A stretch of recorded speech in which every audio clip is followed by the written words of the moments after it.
Do you believe in the existence of extraterrestrials?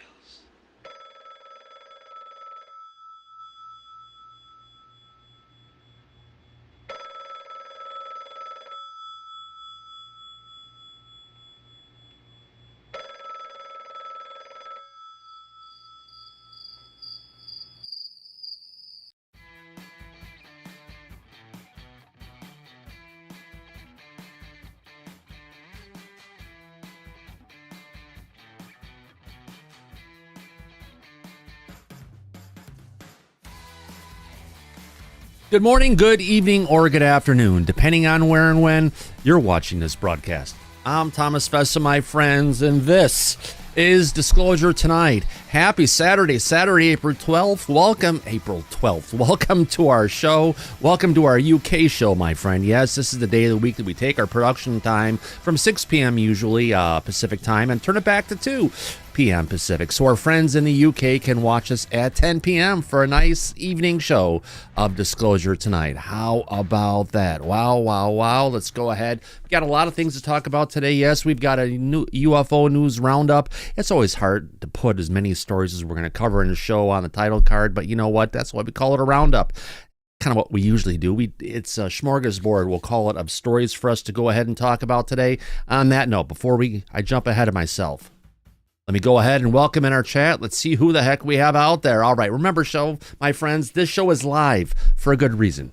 And we have a great audience, and I want to welcome them in one at a time. Let's see who we have out there. We have Amiga Rules, Andy W., Anton Ghost, and Destiny Rocks. Look at that. We've got Diva Kim, Frazzle Says, Jeffrey J., Geraldine Durazio, Frazzle Says, Gray Jedi, JD from Fitty, and Joey Stoner's here. Man, don't be a Joey Bogart. Make sure you pass it around, my friend. We've got John Myatt Lockett along with Joshua 420. Make sure you sit next to Joey. Kathy's here along with Kelly Bro with her piercing blue eyes. Good to see you, Kelly. We got Mr. Joey B along with Nancy Kuzmano. Who else we have out there? We have Railroad, Rebecca Curry, Roland, Sam, and Super Unknown. Well, would you look at that? Tia Marie from the back is in the chat along with Tom Clark, Trent Allgood, and of course, wouldn't be the same without two midgets on a horse. How about that? On that note, my friends, let's go ahead. Turn our attention to the call-in panel. Remember, folks, if you have something to say, have a story you want to tell us, want to be a part of the conversation, go ahead and follow that link at the top of the chat. We'll bring you right into our back chat. We'll let you in, and we'll see where it goes. On that note, let's go ahead and take a look who in the heck we have in the back. All right. Bringing up the list, our first friend is coming to us from the great state of Florida. Could that be Alice? How's it going, Alice? Hey, Thomas. How are you? Good, and yourself? Pretty good. Looking forward to the show. Yeah. You must be doubly cursed. Well, singly cursed. You are in one of the sunniest states, well, could be, in the United States. But you've got red hair and fair skin. How do you manage? I stay in the shade. There you go. Good idea. Thanks for coming in, Alice. Welcome. All right, our next friend's coming to us all the way from the Bristol, United Kingdom. He's actually the reason why we have this Saturday show, tell you the truth. Let's welcome in our dear friend, Andy W. How's it going, Andy? Hey, Thomas. Yeah, it's going really well. Good day out in the garden, and I do apologize to everybody, but yeah, you have an earlier show on my behalf, basically, but yeah. Well, it's for everybody in your country, but you are our official representative for the United Kingdom, which I do have. I do have a couple of other people come in from the UK now on occasion. Yeah, it's nice, isn't it? Yeah, and it's great to have everybody else. We're now a worldwide show, and yeah, it's brilliant to see all the lovely people in Australia and New Zealand and every other weird and wonderful country it seems to pop up. Oh, absolutely. Great to see everybody out there. So yeah, it's really good. Thanks for coming in today, Andy. Absolutely. Our next guest, coming to us from the great state of Texas, our recliner-in-chief. Let's welcome Ed Brown. How's it going, Ed? It's going great, Tom. It's good to be with you today. I think we're going to have a really great show, a lot of things to talk about. And I'd like to say hello to everybody in the audience with pretty blue eyes and everybody in the back room, all my friends. So it's going to be a good show today. Thank you very much, Ed. We've got some great conversations with Ed coming up. It's going to be a fun one. Thanks for coming in. Our next guest coming to us from the great state of Wisconsin, it'd be Laura Campbell, our remote viewing targeter. That's a mouthful, isn't it, Thomas? Yeah. Doing great. I'm taking care of a kitty right now, so she's going to be climbing all over me. So Meow. we'll get through it, though. Excellent. You got a new baby? You got a new kitten? Mm-hmm. And she's so young, you can't just throw her in with the older one. Yeah. So She might get eaten. yeah, well, growled out a lot until they get used to each other. Here she is. She's going to make her debut. Oh, what's her name? Everyone. Luna. Luna. Oh, Anna how Paulina cute. Luna. Nice. Thanks for coming in, my dear friend. Our next guest coming to us from the great state of California. We haven't seen him in a while, but he's back. How about that? Let's welcome in our dear friend Faze Will. Well, what's up, Thomas? Happy Saturday. Happy Saturday. Good to see you, brother. Yeah, you're going to have to change that Southern California picture and get one for your new digs. You know what? This picture's actually at Monterey, California. Oh, well, then you're further north, so yeah, you're fine. Hey, I love being here, man. It's a privilege, and good to see you. Thank you. Thank you very much. Well, let's go ahead and flip coast from the left coast to the right coast. Let's go ahead and welcome our next friend coming in from Massachusetts, also known as Sergeant Daniel USMC. How's it going, Daniel? Going great. Just picked up all the snow from the driveway and we're all set. How much did you get? Oh, 5 or 6 inches. Send some my way. I'd love to have some on the West Coast right now. It's the global warming, right? Yeah. Oh, you mean we're actually getting set to go into an ice age? Oh, yeah. I don't know. Things get hot and then they get really cold. And we're in the peak of the hotness, it looks like right now. I don't know about that around here. It's pretty cold. We'll give it some time. All right. Thank you very much for coming in. Our next guest is coming to us from New York. Let's welcome in Tia Marie. How's it going, Tia? Hello, Thomas. I'd gladly take all of the snow. I will take all of it. I love it. We haven't had hardly any good. cold. We haven't had any good snow here in the Pacific Northwest for a couple of years at least. I miss it. I miss having some good measurable snow. Absolutely. I love it when it's nice and cold and dark. I love it. Yes, absolutely. Well, thank you for coming in, my dear friend. Well, thank you for having me. Appreciate it. Well, this time to go ahead and welcome in our dear friend Mike. Well, we could, but Mike is out at the clinic with his son, who got sick with the flu and, dealing with clinics and doctors and pharmacies. He may show up, but if not, we've got a good show, Tia, and we got a wonderful panel to bring us along. All right, so our first story, we're going to call this, again, a smorgasbord of stories. We've got today a bunch of different things to go ahead and cover for all our friends out there. And, I try to get that into title for it, but, we're going to have a good one in our first story. Now, remember how I said yesterday that Anna Paulina Luna has not been saying too many things about the declassification of national secrets? Well, we actually got a tweet that came out yesterday, and I missed it. And we actually, let me go ahead and bring this one up for our full audience. And where am I going to go to? No, that ain't going to work. Let's go to, here we go. This works. Almost. What did I do? Hold on. There we go. All right. Our first tweet is coming to us from Representative Anna Paulina Luna. Bombshell.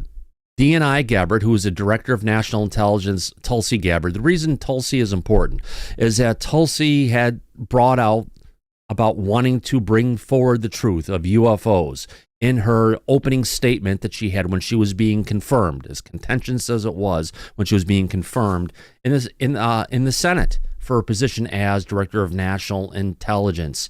So let's see what she has to say. Reveals newly uncovered JFK, RFK, and MLK files are set for declassification in coming days. And these are some important ones. Let's go ahead and listen to it. And the reason I'm bringing this up, because this is the same gal who will be bringing forward the truth on UFOs.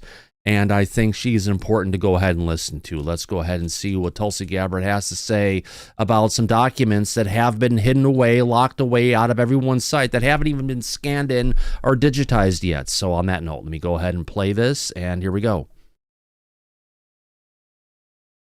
In other cases, they have been hidden with the hopes. In other cases, they have been hidden with the hopes that no one would ever find them. Related to the Senator Kennedy assassination files, the MLK assassination files, unlike the JFK files, these have never been scanned. They've never been digitized. These are pieces of paper, hundreds and thousands of them, that have been sitting in boxes at the National Archives and Records Agency. So we've had over 100 people manually scanning every one of these pages, preparing them to fulfill what President Trump promised the American people: maximum transparency and the release of these files that have never been released publicly before. We're not stopping there. Oh shit, sorry, we're not. Have been hidden and never been released publicly before. We're not stopping there. We know that not all of those documents have been turned over to the National Archives Agency. And so we've got teams out there going and searching in warehouses at the FBI, at the CIA, and other places to uncover related documents that for one reason or another were never turned over before. So President Trump is very serious, obviously, about working to achieve that maximum transparency. That transparency will allow us to bring about accountability around the Russia collusion hoax, for example. The more we dig, the more we find the extent of the seriousness and the intent of that whole operation was very consistent with what we found in Stalin's operation. Show me the man and I'll show you the crime. It is disheartening to see these things, but it also provides us the opportunity to tell the American people the truth about what's been going on so that we can make sure we try to bring about an end to it and bring about that accountability. Right. Now, coming in a hot mess to that particular tweet, we've got a tweet coming from, believe it or not, Matt Ford, the Good Trouble Show. Matt says, how about the UAP-related WUSAP pleads President Emergency Action Directives that the National Security Council has hidden from Congress? Gee, I wonder which Elizondo told Matt Ford about that. The White House National Security Council is the classification authority. We have been saying this for almost 2 years now. PLEADS is the NSC's classification mechanism to keep UAP-related special access programs hidden from you. Interesting enough, I guess what he's maybe talking about here is truly a presidential special access program. Really quickly, I want to go ahead and thank FaZe Will for going ahead and sending across the super chat to kick it off today. $20. Thank you very much, Will. I appreciate your ongoing support for everything we do here at Disclosure tonight. So, interesting tweet to say the least. Let me get out of this one, see what we have next. In our next story coming up from Ross Coulthart, Congresswoman Annapolina Luna flags to Matt Laszlo and Eschatology UAPs that she plans UAP hearings with David Grusch and the DOD RO in a skiff briefing. It'll be fun. Wow, are we talking about that? You better believe it. Let's go ahead and listen to the audio clip coming from Matt Laszlo from askapol.com. Let me jump to 30 seconds in so we can at least hear a part of the small conversation. Yes, there is some UFO news happening. We're trying to cover it as we can. Here we go. Have you... Well, I was intrigued. Are you guys going to look into the Trump administration claim on FAA approving all the activity we saw in the Northeast? I have not heard about that, but I did just have a meeting with Burleson and Grusch, and that went well. So we'll be announcing dates for UAP soon. How'd that go? Interesting. She met with Burleson and Grusch. You know, I'm liking it. I'm liking what I'm hearing. Someone put their hand up. Andy, go ahead. Yeah, we were talking about Grusch last night. He doesn't have his security words clearances. So, yeah, security clearances. A bit of a brain fart there. But yeah. So what exactly? Even if he goes into a skiff, what exactly can he say? Good point. They said it's going to take up to 2 months to get his security clearances back. Hopefully, it can be fast-tracked through the Trump administration because all it takes is a stroke of a president's pen to go ahead and bring back any kind of a classification. Well, yeah, you would expect and think that they would be. This would be the first thing they get sorted. You know what's what's the point of having him there otherwise? He's filling one of these positions that everybody keeps on going on about. Doge is clearing out the house and getting rid of all of these positions, and you bring in somebody in who could have a lot to say, but at the moment can't have a lot to say. So, well, he can probably talk his way around it. We would hope, Andy, that like Lou Elizondo, there's always 10 different ways to skin a cat, or 12 for that matter. But in there, Thomas, because I got something relevant to add to that. If he does not have his clearance, he will not even be allowed to go into the skiff. So that would eliminate the possibility of him going in there simply talking unclassified. He can't go in the skiff at all without the clearance. Yeah. And you talk that he's not going to have that clearance until after his temporary hire is ended. So I'm not sure they're going to be able to get much out of him at all because of that. We'll have to figure that out, won't we, Ed? Yeah, it's another frustration. You would think that they would have thought about it ahead of time or found some way to fast run it or something, but apparently not. And so he's just like me and you, sitting outside the door of these meetings, not being able to go in. Well, in the skiff, yes, until then. But in the meantime, he can still work with Burleson and other people in Congress to try and point them in the right direction and coach them from the sidelines. Sure, that's true. He could do that. Yeah. Thank you, Ed. Tia Maria, you have your hand up. Thank you. I was sitting over here talking to my camera. The president, I want to remind everybody, when Luna was talking to the American people, she made it a point to tell us that she had the president's confidence and his ear, that she could personally go to him and get anything that she needs about this topic fast-tracked, that she was not going to hold any bullshit. She was going to take it to him. I do believe that the president is with her 100%. I mean, how can he not be? I really do think that. And I think with Tulsi and Luna and Pam Bondi, I know some people are mad at her right now, but I think that they're really a force to be reckoned with. And I think the president, he's going to give them whatever they need. And Grusch was also, I don't understand how he could lose all of his clearances, but the president can give them to him. Correct. It comes down to the amount of time from when he had them active in the past, and over a period of time, they will expire. So if your security clearances aren't parked somewhere with a defense contractor or someone, they'll expire. So, we do know though, from other people, that he was working with the government on certain things. I mean, he just wasn't public with everything. And I'm sure that David Grusch has done things that we don't know about. Yeah. We're not going to know every move that these people make. But clearly he was not involved in a official matter with any kind of government contractor or the government itself.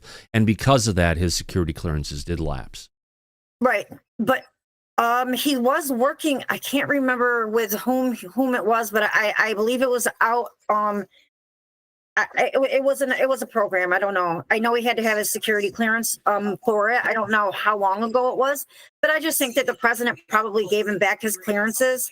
And we probably don't know about it. I don't understand why she would say that to a reporter if he didn't indeed have his clearances to go in there and talk to her. That was clarified last night in another exchange that came from Eric Burleson, who specifically said Grusch does not have his security clearances, and that can take up to 2 months to bring them back. So we're only halfway through the audio, almost a little bit more than halfway through the audio clip with Luna.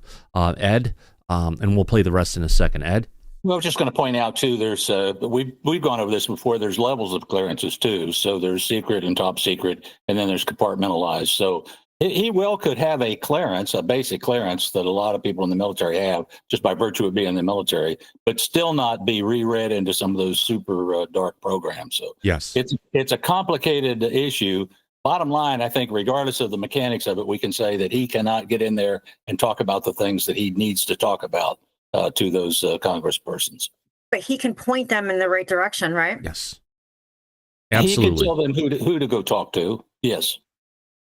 There you go. I mean, what else? I honestly think that they're the ones who are trying to keep it hidden are probably going to fight him getting that top secret clearance. So I just really hope the president keeps his word.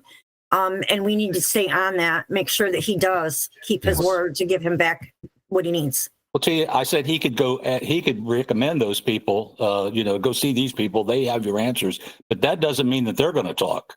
They're still going to clam up too because they're under. They can, but he can also threaten to bring it all out if they don't play ball. I mean, I really have confidence in this team. Sort of what he did 2 years ago. I mean, when he first came out, I remember that's what really got me interested in refollowing this field after years of letting it sit. He came out with just, I thought, amazing information. And I thought, well, surely tomorrow we're going to have major headlines in the news. And we never did after that. So, but we got a new president in town. Well, that's true. That's true. And we may see a difference. Later on, when we talk about this, I'm going to say I honestly believe the total disclosure is going to occur inside Trump's term. I say that very accurately, I believe. I hope so, because if it doesn't, I literally am not going to follow politics anymore. But politics, we hate to say it. I know we've said the T word, which triggers a lot of people. The truth of the matter is, if we're talking about disclosure, it's going to be political no matter how you look at it. Because why? It's controlled at the highest level from the executive branch, and it's just a situation we're dealing with. Sergeant Daniel, your hand is up, my friend. Now, why can't Grusch get in there and tell him? I mean, he already knows what he knows. So if they have the clearance, he can't learn anything. But why can't he just say what he knows? I mean, he's not learning anything new. I mean, if he already knows what he knows and they have the clearance to hear it, right? With what he knows and what he does know, he can't go ahead and repeat. Otherwise, he's in violation of national security laws that are in play. So he could go and talk about stuff, but I don't think he wants to risk getting himself locked away or potentially, if expired they have the early. to hear it, if they have the clearance to hear it, right? I mean, yeah. If they have the clearance to hear it, he could probably. Well, he doesn't have the clearance to say it. That's the problem. And that conversation has to be in a skiff. And if his clearance isn't high enough to get him in there, it's something that he has to button up and not talk about. It's frustrating. It's frustrating as it is. It's something that is just the way our national security state of America works. Well, they probably took. They've taken other people in skiffs and talked to them, right? They didn't have clearances, right? They just reported what they knew. Depending on what they're going to discuss and the security level that's associated with it, I guess we could go ahead and find another show to bring it up later, Daniel. But this is just something that we can't debate. It's just a reality of it. And no matter how we're going to think, there's certain laws and protocols in place, and he's just trying to follow them. Yeah. Okay. Well, like I said, I was kind of confused why he couldn't just, if someone had the higher clearance, why he couldn't just report what he knew. Yeah. That's all. Let me jump this back a little bit before I call anyone else. Let's just play the rest of this clip for our audience and everyone just for full context. Here we go. I did rewind a little bit, so 10 seconds. Here we go. FAA approving all the activity we saw in the Northeast? I have not heard about that, but I did just have a meeting with Burleson and Grusch, and that went well. So we'll be announcing dates for UAP soon. How'd that go? What is the focus still? You guys trying to get him in a skiff? Yeah. We're gonna have a lot of fun with it. You'll see. We'll be announcing soon. Is it gonna still be in April or? We're having a lot happening. Yeah. You guys will be happy. I'll be watching. Thank you, ma'am. Okay. The comment, you guys will be happy. She's in a hurry. She can't talk as it usually is. So we did get a quick moment there with Anna Paulina Luna. Always nice to hear her saying things and trying to keep us placated. Now, potentially not a hearing coming in April is what I'm saying, based on what she had said. But more information will be coming forward, and we're going to be happy about it. Let's just hope this isn't the information, because Anna Paulina Luna did put out a tweet around the same time that this interview was out there saying that, yes, I am waiting for information to come to us from the National Archives for our hearings on UAP. And this is just what it said last night. You got to be fucking kidding me. Yeah, nothing's going to happen then. Well, let's just hold our horses, see where it's going to go. Hopefully we'll get some information. But like we always say, don't hold your breath. don't bet the farm on this one, because until we see what's going to go on, then we'll sell, and it happens, then we'll celebrate, because we get a lot of promises. We see a lot of laws that are passed from the NDAA, from the IAA, that everyone's always so gung-ho and saying, yes, this is what we need. But the implementation and the execution of any of these laws or legislation that's passed by Congress has no teeth, has no ability for them to force the situation to come forward. On that note, back to the conversation from Anna Polina Luna. I do have two hands in the back with their hands up. First, let's go to Syrup. Syrup, what say you? Oh, yeah, a couple things. One, as far as David Grusch goes, yeah, he might not have the clearances to get in a skiff, but they can ask him questions where he can insinuate a yes or a no answer. Like if they say, hey, is this where the UFO is located? He could be like, no. If he doesn't know, I don't know. If he doesn't know, or he could just say, I can't answer that question unless we get in a skiff, which we all know means yes, right? So that's one thing. We've seen that with Lou Elizondo many times, haven't we? Yeah, that's a good tactic. Where he'll talk about something and everything else, but if the answer is yes and he can't get into it, he say, I'm sorry, I can't talk about that at all. So, that's a good one. Exactly. And I was going to ask you a question. I thought, not sure. Does Luna have the clearances or the power now to go and look? Like before she was being... They were stonewalling her, right? Like that Air Force guy said, I forget his name. He said, "No, you can't look at that. You don't have the clearances to look at that or whatever." Doesn't she now have the clearances to go and look at that stuff because she's a part of this task force, or no? Well, this task force actually relies upon the executive branch to do all the declassifications, like we just saw this clip coming from Tulsi Gabbard, who is going and finding all these initial documents, preparing them and getting them ready for declassification. Before they get to that point, people like Anna Polina Luna, who is the head of the task force on the declassification of national secrets, to go ahead and look at them and then release them out to the public. And then hopefully we'll have follow-up hearings on these things. Right, gotcha, okay. Thanks, Syrup. Tia. Thank you. So, two things. She does have a top secret clearance. She said it in a news briefing not long ago. You can look it up, Syrup. And I want to remind everybody that some of these rules themselves, Grusch wrote. He's the one who wrote the rule book. I don't know if a lot of people know that or not, but he's very good at what he does. He wrote the rules on this. He was number 3 in line to the president. Who was? Yeah, he was. No, who was? Grusch. He wrote the rule book. Which rule book? He also helped facilitate the whistleblower rules, laws, where they go, how they do it. He's the one that wrote that. So if somebody is really good at looking up and reading law, that would be really helpful, and how we learn to listen to his communication. Yeah. Well, thank you. I appreciate that. Tia, it's something I'm going to have to dig into in a little bit more deeper detail. I appreciate your insight on that. That would be amazing. Actually. Oh gosh, yes, absolutely.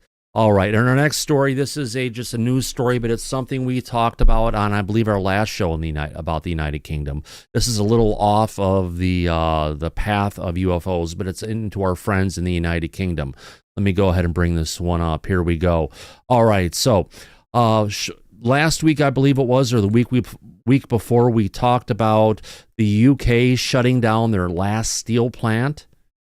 And I was like, you can't do that. It's a matter of national security. If they shut down their last steel plant in the United Kingdom, they're going to lose the ability to go ahead and produce any kind of steel and be completely reliant on foreign governments to go ahead and provide that for them. Well, apparently, they must have gotten our memo, because the UK takes back British steel. Government tells China, hands off our metal. While this is the last steel plant. Let me get in. I'll just read the story here. All right. So the UK just pulled the ultimate power move and grabbed control of British steel from its Chinese owners, because shutting down. Here we go. Because shutting down the country's last big steel plant not happening. Well, what happened when there were two? Well, apparently that was when Tata, if you want to call it the owners of Jaguar and Land Rover, who is an Indian company, did shut down the second to last. But when they go to shut down the last one from China, they're not going to do it. So the company Jinghai was about to pull the plug on Scunthorpe's blast furnaces, which would have ended primary steel production in the UK. So the government slammed the red emergency button and passed a takeover law in one day. Yes, on a Saturday. Yes, Parliament actually came back from vacation for it. Steel workers were all chanting, "We want our steel back," and Starmer showed up like it was a rally. Now, the government can run the plant even if Jinghai technically still owns it. Awkward. Why the drama? Because this isn't just about metal. It's about power, pride, and not letting a foreign company go Britain's industrial failure. Now, Andy, I know we've talked about this situation in the past, but I have a feeling we've got Starmer going ahead and showing up and acting like he's actually representing the people who actually work in this plant, and it doesn't seem that way. What are your thoughts? Yeah, it's all a bit strange, really. We used to have several steel plants in the United Kingdom. We had it in Port Talbot in South Wales. That was bought out by Tata, I believe, which is an Indian company. Yep. Unfortunately, they shut it all down. All those jobs lost, and they moved production. Obviously, they're looking out for their own cause. Moved all that production to India. Unfortunately, the UK is a sell-off country.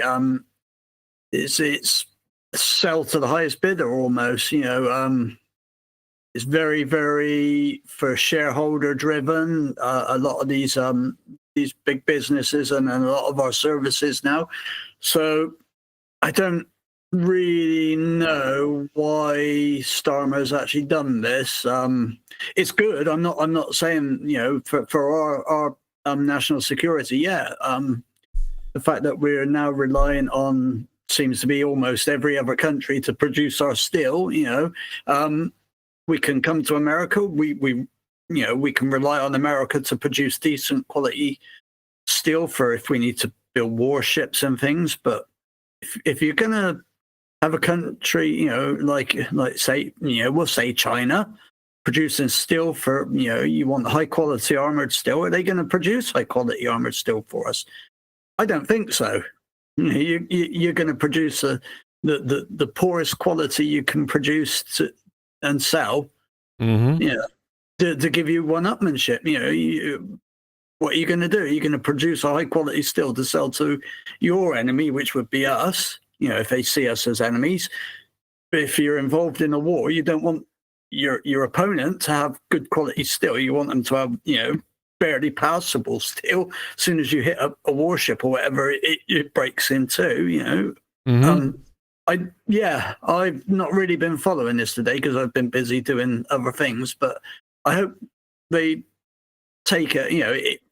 Ultimately, it needs to be renationalized. It needs to be put back into the purview of the UK government. We need to stop selling all this stuff off.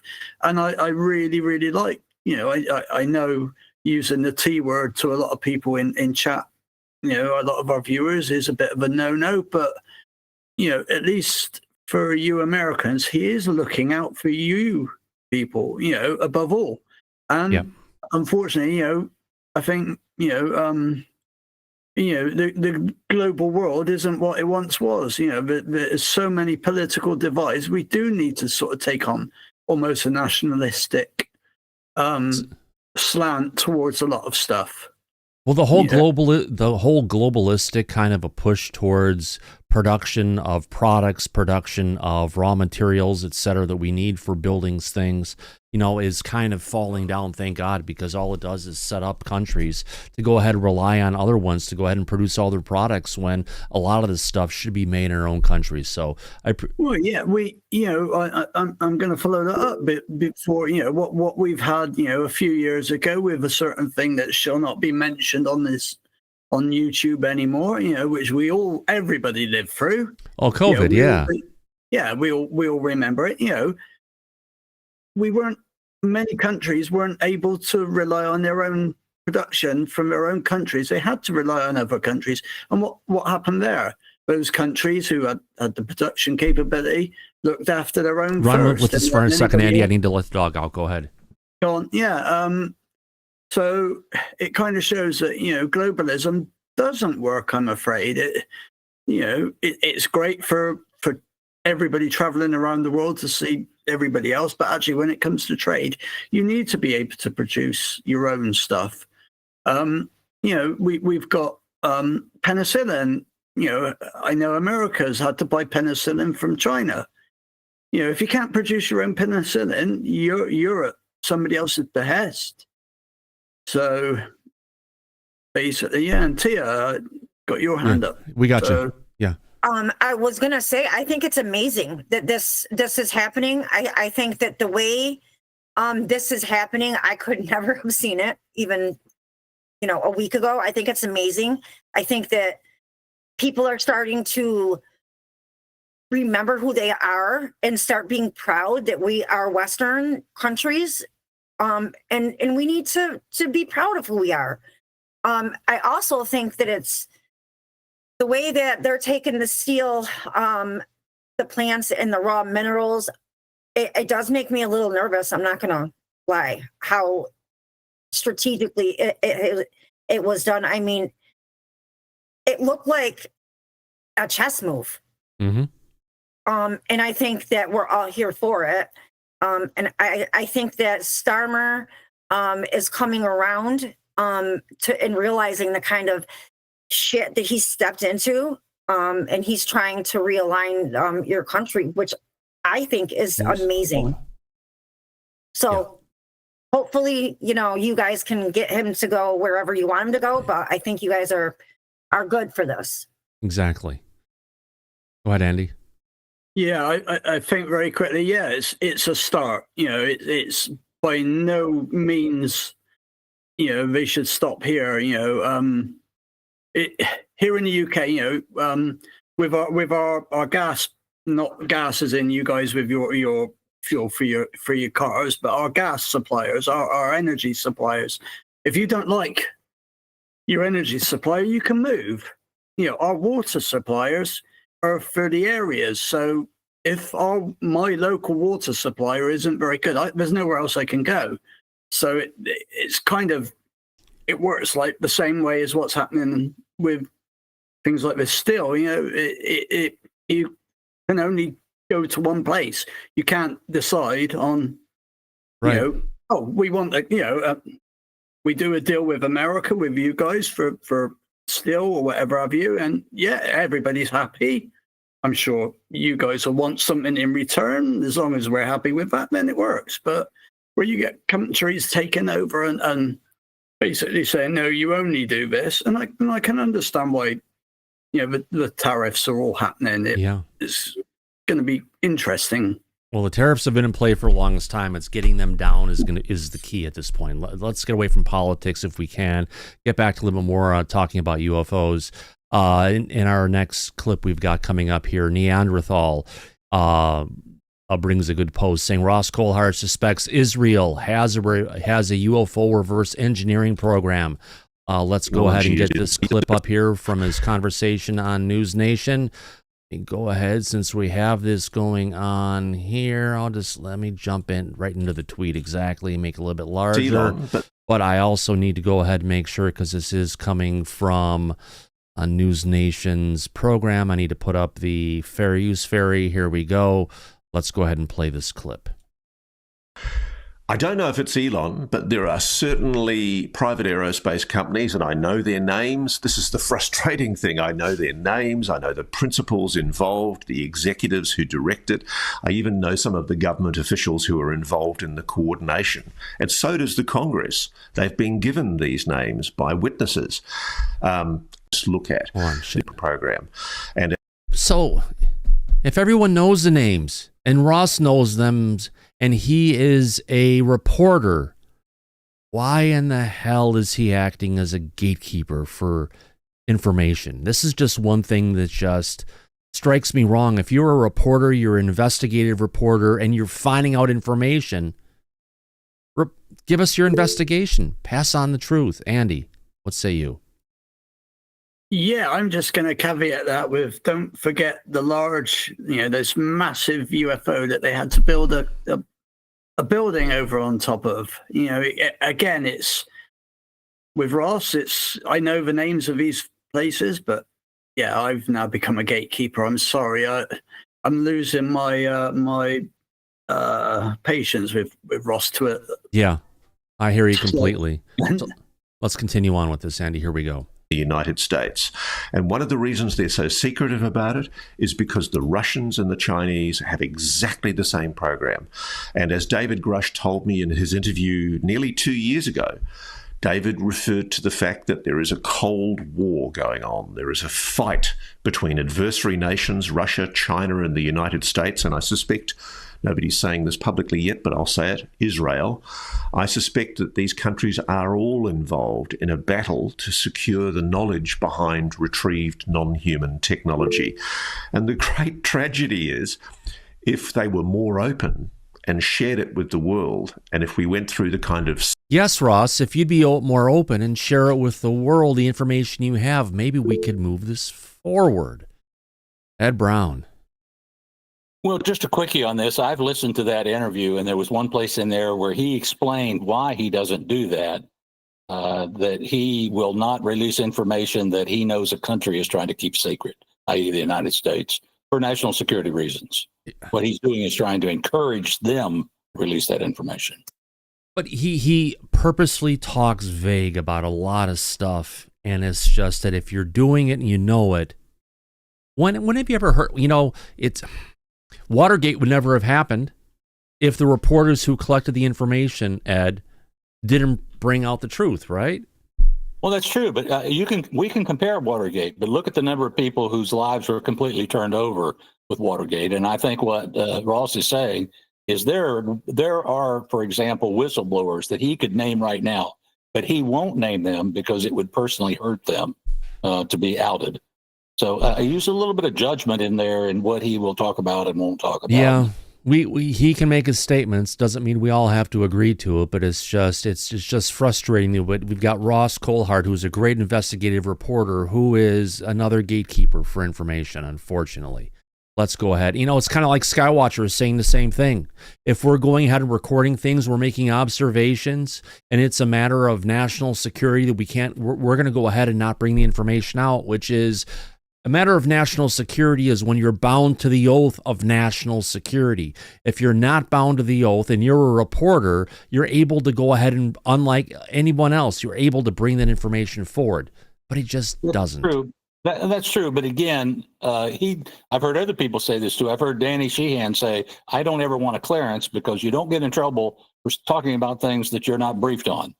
You can speculate on them. And that's what Danny has said. Yeah. But he says, if I get a clearance, then I'm read in. Then I will go to jail if I say the same thing. And he doesn't have a clearance unless he does have a clearance and we don't know. Well, he says he doesn't have a clearance. And I think that's what Ross is getting at, is there are certain things that he can talk about now openly. Other things, he needs those whistleblowers to come forth and release that information themselves and make their own decision on their safety. Well, I would just say if he's the reporter, you've done your investigation, report on the facts you have. That's just my personal take. Everyone's take is different. I appreciate your opinion, Ed. Thank you. Let's watch some more of this. Spiritual understanding of what the phenomenon is, I think we would make progress a hell of a lot quicker than we have done to date. Because I'm told that, yes, whilst we've learned how to engage human consciousness with this technology, the answer is staring us in the face. It's in our minds. What the problem is that this is not a technology as we understand it or that we can comprehend. It's certainly a technology. It's just so incredibly advanced. The only way that we've learned how to engage with it is through consciousness.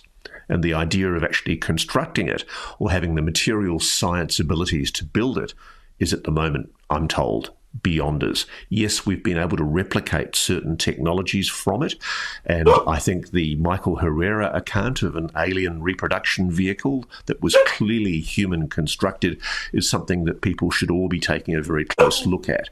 There is so obviously a corporation operating in secret, and I think it's being used by the US government to try and conceal this technology from the American public, even though billions of dollars, probably trillions of dollars of US dollars, taxpayer money, have been spent on it.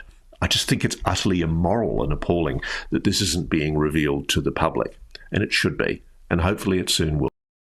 Yeah, and hopefully it soon will be. And I get where Ross is coming from, but it's a situation where hopefully we can get some clarity on some of these great conversations that are being made. Go ahead and jump back into the studio. Let me go ahead and find what is our next piece we're going to go ahead and take a look at. Let me fix this so I can bring it back.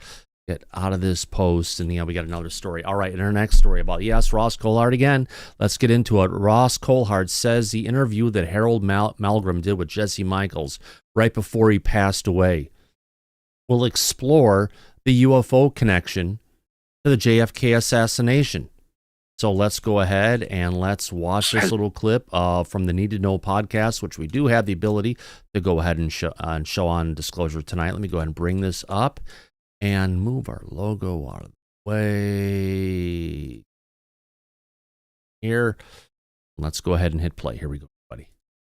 My good friend Jesse Michaels has done an exclusive interview with Harold Malmgren before he died. And Harold was, as you know, a JFK staffer, and his daughter Pippa is a very good friend of mine. Pippa's an extraordinarily well-informed economist, and her father Harold was one of the key junior staffers in the JFK White House. And Harold, before he died, passed on to me through Pippa the information that he was briefed by Richard Bissell, who was one of, I think, the deputy directors of operations for the CIA in the 1960s. He was briefed into the Legacy program.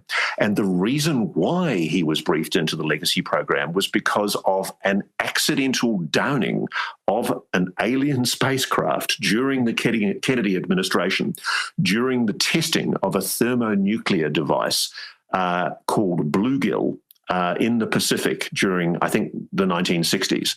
And the allegation is that JFK was apprised of this accidental downing of an alien spacecraft, that he may in fact have gone to a briefing where he was fully briefed about it.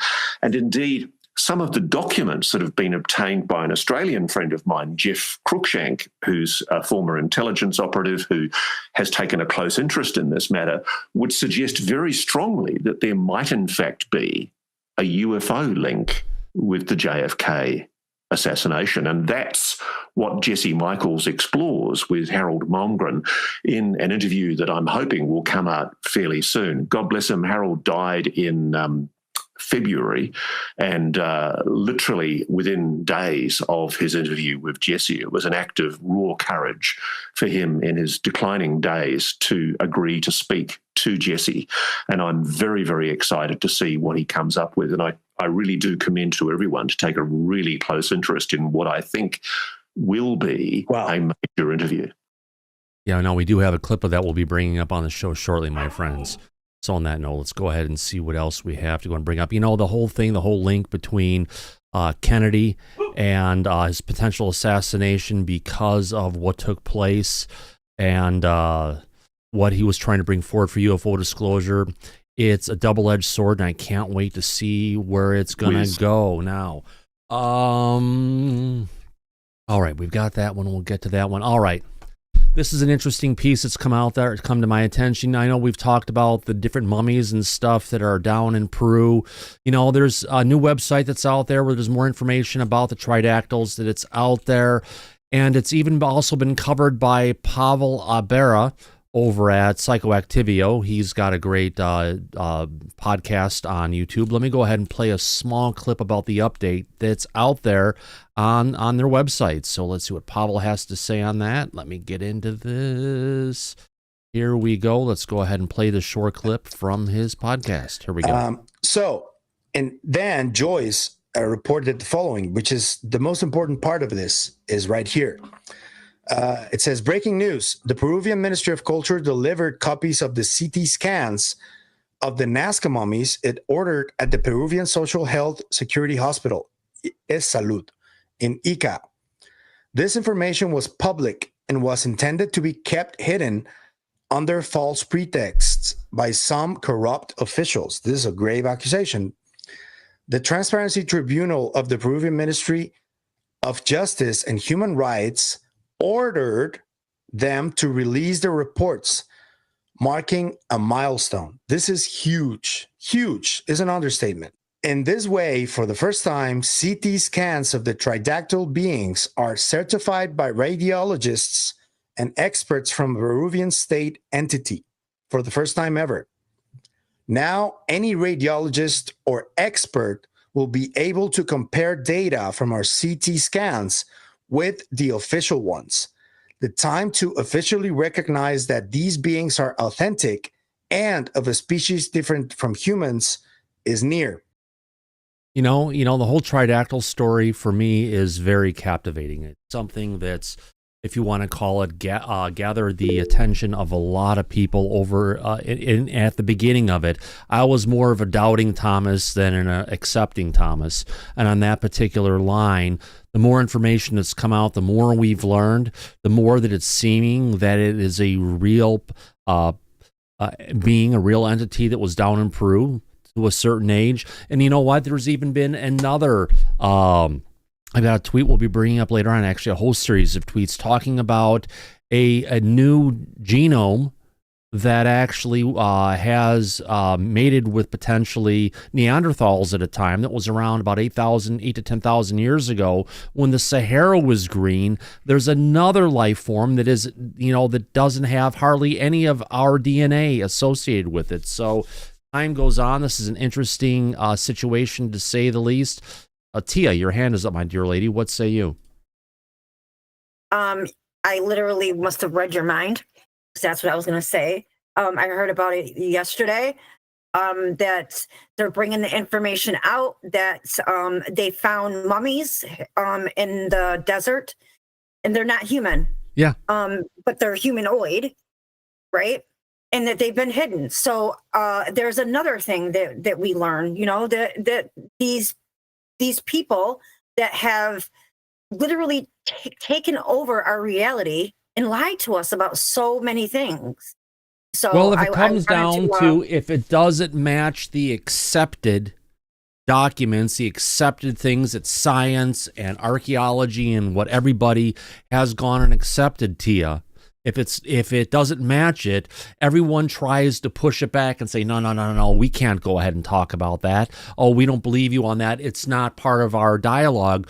But that's the whole thing about science. You're supposed to question what was said in the past. And if there's something new and something amazing, sometimes you have to take what's accepted and throw the baby out with the bathwater, because with new information comes forward that truly changes our understanding of life on this planet.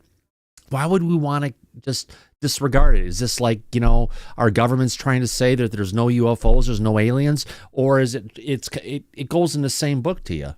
Yeah, absolutely. And I think that where we went wrong with science is we allowed science to become like a religion instead of holding our scientists to science. Right. And not allowing that behavior. So I'm glad that it's taken, it's taken time, but we're getting there. All right, Tia, don't go away yet. I found the story. I scrolled down in my feed that I got when I was in bed yet this morning. Let me go ahead and bring this one up for us. Here we go. All right. Scientists discovered 7,000-year-old mummies in the desert that don't share DNA with modern humans. Holy cow. Let's get into this whole post. There's a lot of really interesting information in this thread. All right, make sure that we can read everything and move this over a little bit more. Okay, we got it. So, all humans outside of sub-Saharan Africa descend from one group until now. These mummies are as distant from sub-Saharan Africans as they are from all other humans. Who are they related to? And why is it confusing? Let's get into it. Yeah. So, they have a relation to Berber populations from later mixing. Majority of their DNA is from a split from SSAs, the same time as other non-SSAs. They are as distant from SSAs and more distant from Europeans than Europeans are from those in New Guineans, meaning, the population in New Guinea is a very separate part of the human genome, that you'll notice that there isn't a lot of relation between people in Europe and people in New Guinea. So let's move on. This is shocking. They were found in Libya in a cave. At the time they lived, the Sahara was green during the African human period. More surprising, this did not result in mixing with sub-Saharans. They did mix with a more shocking population. Who? Neanderthals, who did not live anywhere near where they were found. How did that happen? Where did these people live? We're not sure. No one is. The archaeologists on the paper believe they were more likely widespread in North Africa, which everyone agrees. The chart from the paper shows their relation to Neanderthals compared to other groups well above the sub-Saharans and well below other non-sub-Saharans, for that matter. But who are they? They started as hunter-gatherers, but adopted pastoralism, herding. Older and younger finds in the area tell us of the changes of subsistence strategies from hunting and gathering to pastoralism, implying a spread of culture that happened between even more genetically distinct populations. But where did they go? Where have they gone today? We have no idea, but their DNA is not present significantly in modern humans. That is amazing to me. Yeah. So are they saying that there's a possibility that we were all like kind of different races and then we just mingled together and became what we are today? Yeah, probably, but it looks like their DNA is missing from modern humans' DNA. So whoever they were a branch of our evolutionary tree that didn't mix anywhere with modern humans, whether those sub-Saharan who came from Africa or any rest of the part of the world. It's kind of like they died off. I wonder if there's a possibility if maybe they could be the break off civilization that maybe we're seeing. We don't know. Well, they don't have the technology clearly to be that breakaway civilization, but it's still, it just goes and shows that the precepts and what is put out there by modern day archaeologists and anthropologists and everything, it's not finite, it's not definite, but there are things we keep on learning about over time that we just have to open our minds to. Andy. Yes, I find this really interesting. How many species of I'm going to use the word humans were there, way back in the day. We hear of all these. We hear of Neanderthals. We hear of the ones they called the hobbits, the short ones that were found in sort of the South Asia. Did they have long beards and red hair? Possibly. I don't think I'm that far off. I haven't got the red hair, and my beard's not particularly that. Well, your long, hair does look a little reddish brown, so. No, it's brown. Okay. It's go grey, but yeah, we just seem to have so many different species that all of a sudden they find an example of in a cave. It's very hard for these remains to exist. We know how hard it is for fossils. These fossils that we find parts of examples of these creatures that by some freak of nature were entombed in mud or whatever to make these fossils occur. For human bodies, and if they were buried, they were most likely when they they dropped dead. They were left and scavenged. Right. So it makes you wonder how many actual near species of humans and followed that same line up to a period in time, and then they became extinct. You know, the fact that we as a species were able to colonize the whole world and take the positions of where these ones, you know, and probably these things died off way before we came on the scene, but it just makes you really, really wonder how many actual close relatives in the family tree of humans and that we actually shared is right. How many have been discovered and covered up versus what we're getting now? So at least we're at a point in science that when things are being discovered, even if it goes contrary to the grains of what is the accepted belief model, that we have the ability to get this information out, to try and get the grassroots movement to go ahead and get information like this accepted. Alice, your hand is up. Yeah, Thomas, hi. When I had my DNA done, it came to light that I had a lot of Neanderthal DNA in my background. Mm-hmm. And interesting note that I am of Irish descent, almost 100%, and I have the red hair, but the color of my hair and the type of hair is not actually of Irish descent. It's Neanderthal red. Wow. Interesting. Yeah. I don't know if I should have said that, but no, that's absolutely fine. I could actually see that. I use a lot of nair, you know. Oh yeah, but you know, there's nothing wrong with red hair and everything. But you know what? Even down in Peru, where they have all the elongated skulls, and they've actually found these in Crimea and Russia and Ukraine at this point, that when they've actually found the elongated skulls, they actually had hairier color as well. Yeah. Oh, wow. Yeah. There we go. Absolutely. Now back to the stories of where I was at. I jumped forward one story to get to this because it was interesting enough covering this with Tia. So I got the next story we're going to cover here. All right. Next one coming in is from Jesse Michaels. We just heard about this. It's going to be we're sharing a clip from his upcoming interview with Harold Malmgren, where Harold says he received intel from a high-level foreign intelligence source that Nikola Tesla and Thomas Townsend Brown did classified work on submarines together.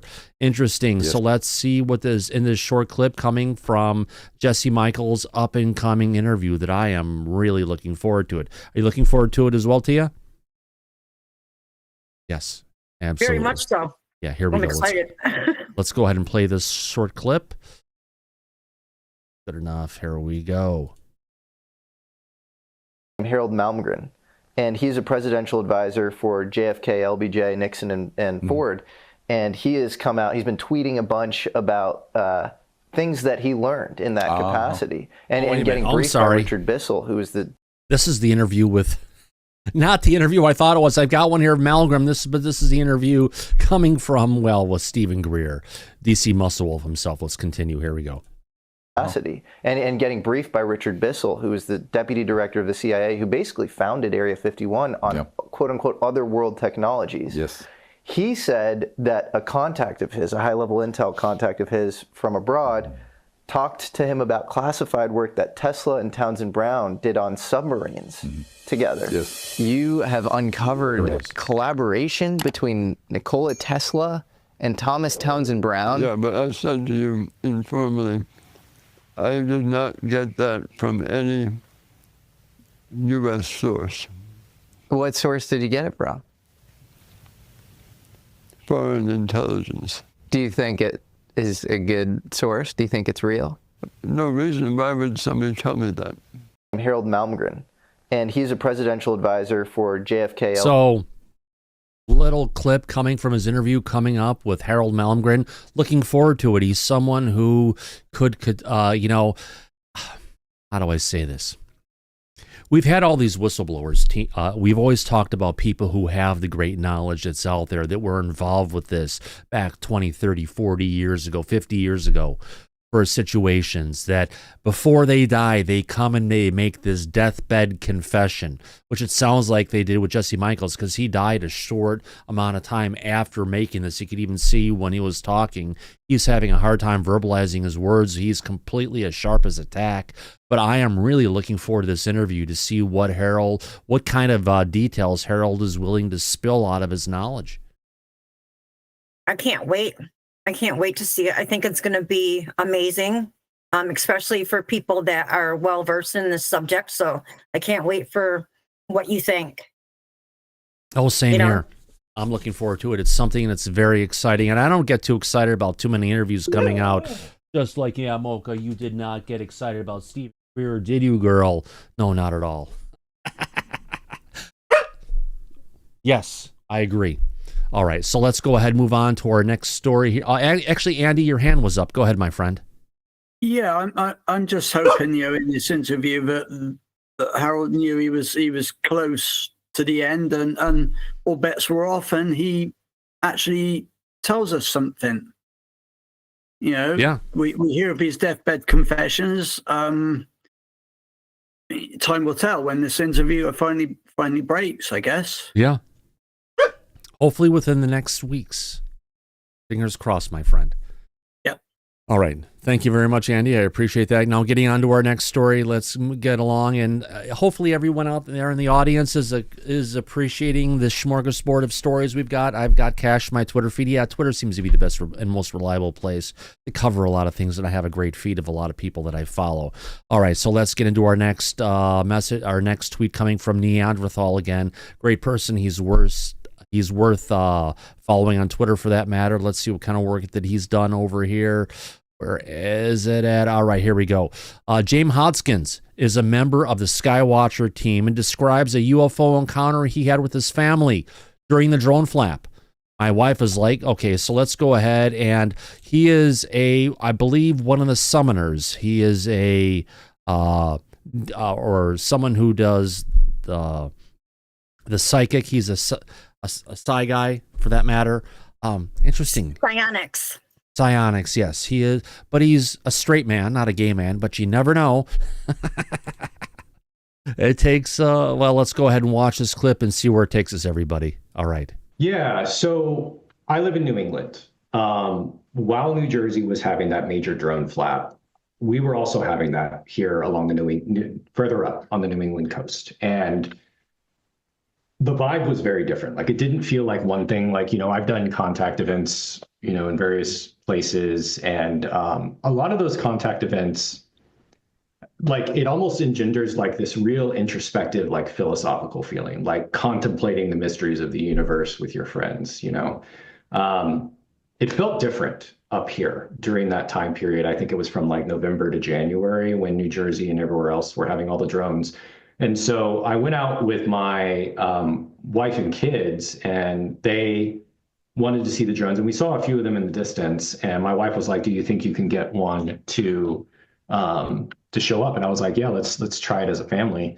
And so I told them what to do. I walked them through kind of my ABC, and one of them appeared a couple hundred feet, maybe like 300 feet, like at tree level.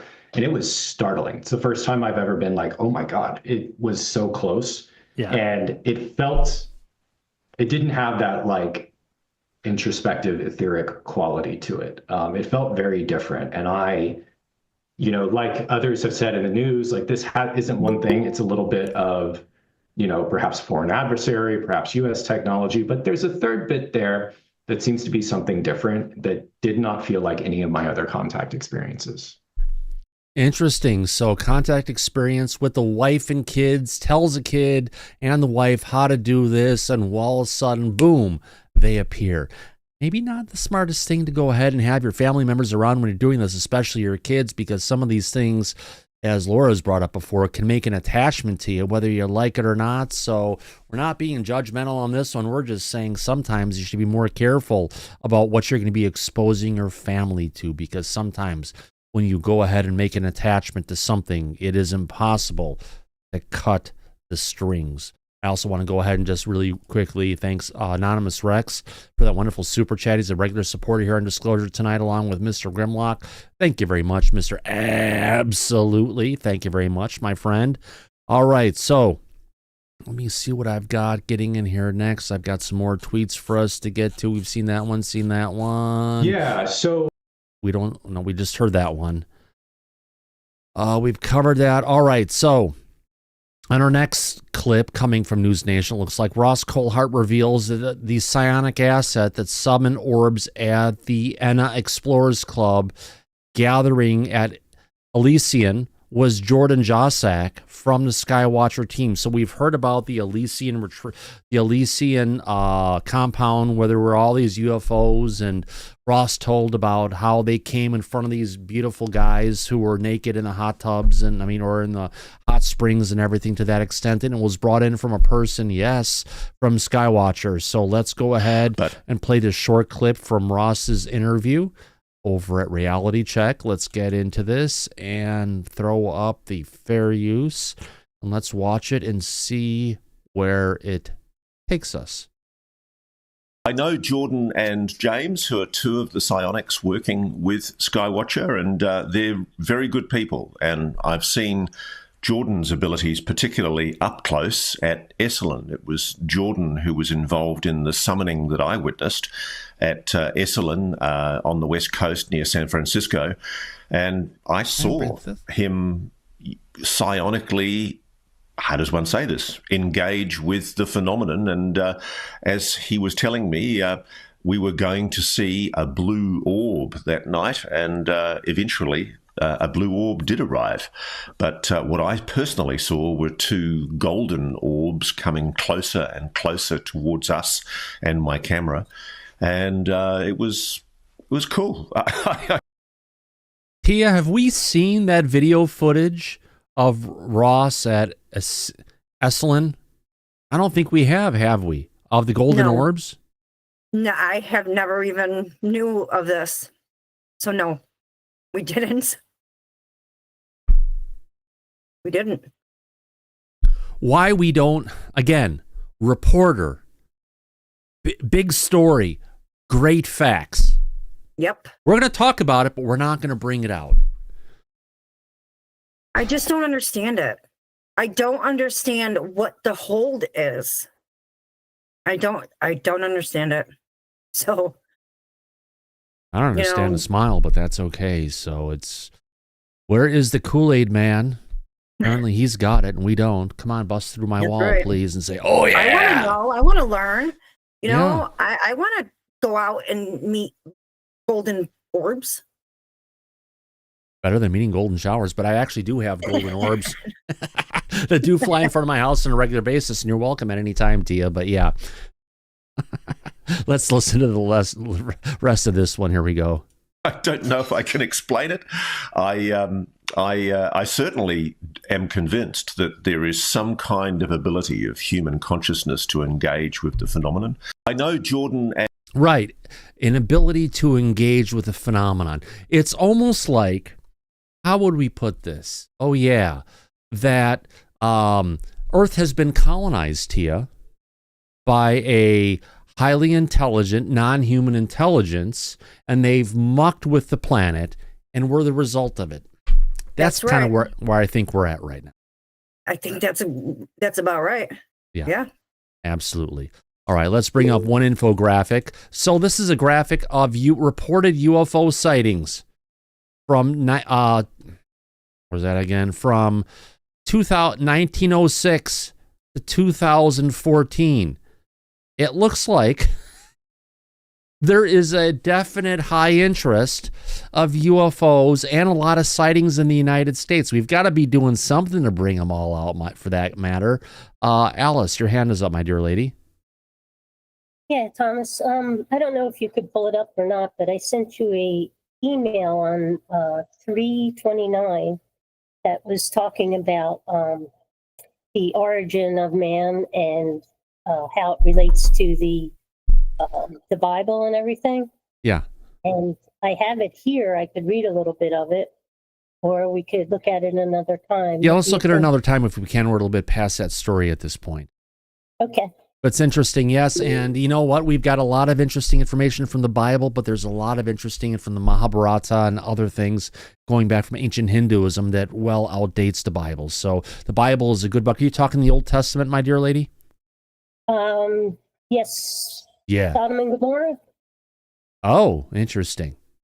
Yeah, that was also a good story. I can. And by the way, that wasn't God bringing down the wrath on that particular, if you want to call it, on that particular location of the planet. Apparently, what had happened was there was an asteroid that came in, an asteroid that came in, sliced off the top of a mountain in Switzerland, turned it into molten material. That molten material ejected, went up into the air and came down and obliterated everything where that particular city was. And you know, they've actually found the ancient city of Sodom, Alice? Yes, I've heard that. And the part I'm interested in is when Lot's wife looked back and turned into a pillar of salt. There's a UFO. I just found a paper about it. Like it was either a CIA. Was that the one that happened in Russia where they turned them into stone? Yes. Now look, see. No. My biggest subject is the Bible and UFOs, trying to make them coincide. Yeah. I never heard of a UFO turning anybody into stone yet. So Lot's wife turned into, they said, a pillar of salt. And the guys that we're talking about turned into limestone, which can look very much like salt. Yeah. Good point, my friend. Good point. I appreciate you bringing that to our attention. Thank you. All right. David Williams just threw up a super chat saying, what happened to the good old flying saucer? Have they been discontinued? Well, it seems that there's a lot more things flying around in the sky, David. And yeah, there haven't been any really good sightings of saucers for a while. The last time I've seen a good sighting of a saucer was actually recorded by, UFOs over Vegas. His name right now is, I've lost it, can't grab it right now. But yeah, he actually had two of the saucers with little domes over stuff coming out of Red Rocks Canyon in the Las Vegas area. But Andy, you have your hand up, my friend. Yeah, I'm quite interested by this image you've got on the screen at the moment. You know, how it shows up basically, you know, inhabited areas. Obviously, the US is a massive. It's lit up like a blooming street lamp there. But you've got a swathe in the, you know, almost in the dead center of America that's, you know, unpopulated. That's the mountains, and it's unpopulated. Yeah. Also, the UK, you know, but you see there are certain places. It tends to be that single strip across the globe, you know, which tends to be where most people are populated in you know, the US. But it's clearly the US and the UK, maybe France, has the highest number of sightings of everywhere in the world. Also, this, you know, is over 100 years at this of reported sightings here. So, you know, I'd be interested to see a year by year breakdown. You know, literally from when this was started till now, till 2014, when whether the reports are still being inputted into whatever system they've, or however they've accumulated them. But also across to Japan, you know, Japan, there's quite a few reports there. There's mainly the sort of a swathe of a certain part of the globe that's shown. And again, it's down, I believe, to population and probably. Well, it's the population, but if you look at United Kingdom has about the same population of a lot of areas in Europe. But the overall United Kingdom and France are the brightest over here in that particular area. The United States has its area as well, but it's just, you know, we must be doing something to go ahead and pull these things and make them more interested in what's going on in our areas. Again, you know, the US, the UK, you know, very few places in Russia. You know, there's also as well, I see Israel's quite well lit up. By comparison, you know, these are all nuclear capable countries. You know, USA the only one that's not massively showing up under that sort of link is Russia. Russia, But, or yeah. absolutely. But the thing is, but it also comes down to reported sightings. So it seems like a lot of information that may have been potentially in Russia just wasn't part of the survey. Yeah, and that's another thing. How many sightings that people see are actually reported? There could be infinitely more sightings than have actually been put to, inputted into whatever system. Yeah, we've only been sort of gaining this information over the last few years since the computers and the rise of groups like MUFON and other groups. So yeah, I think you if you took it from a 1906 time, there wouldn't be very many reports. Well, around the early the vast 1906, some of the first reports that came in were from the U.S. Was from actually probably not. Around that time, the earliest reports in the United States were coming from the U.S. airmail up in Alaska. I wouldn't be at all surprised by that. These guys were flying very solitary routes. They were the only people around for countless miles. If these things are out there, they're going to be, tending to be doing whatever they're doing away from us humans. Yeah. So, you're putting yourself in a position by being up there, but potentially you are going to be having encounters more than the average person living in a city, maybe. Absolutely great way to look at it, Andy. And it's just, it'd probably be good to see this more recently from a more recent date up until present worldwide with more stats, but at least it's something that gives us an idea to where things are, hotspots for UAP or UFOs for that matter. Ed Brown, your hand is up, my friend.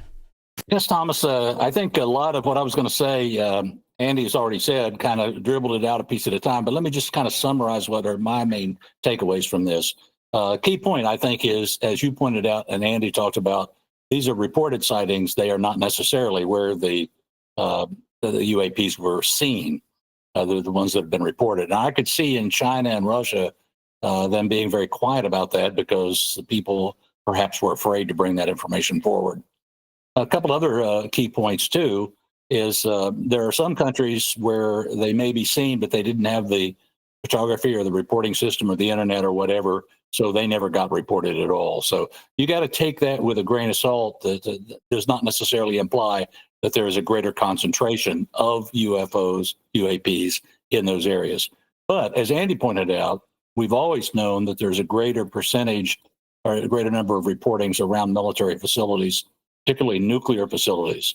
And he pointed out some of the main countries that But it's not just nuclear facilities. It's anywhere there is nuclear material that's stored, whether it's a hospital or if it's a nuclear waste facility, a nuclear power plant, or a missile base. They're all equally under a high amount of surveillance coming from the non-human intelligence. It's almost kind of like they enjoy looking at the disasters waiting to happen. Absolutely. The one that I'm looking at, South America, the one that surprises me is Brazil. Brazil has a lot of sightings reported. So does Chile. Yep. They don't appear to show up on that map, and I don't have an explanation for why that is that way. Nope, no explanation. It's just an infographic that popped up in my feed, and I thought it was worth covering. Andy, what say you? Yeah, I'm just going to say that, me and Ed have been hiding the information from some of our friends in the Southern Hemisphere. Apparently, Australia doesn't exist. True. That is true, my friend. Well, we'll see where it goes in that front. But interesting infographic, a lot of great conversation coming out of it, to say the least. Let's see what else I have here in my Twitter feed. All right, this one's funny. Men constructing a giant statue of a woman.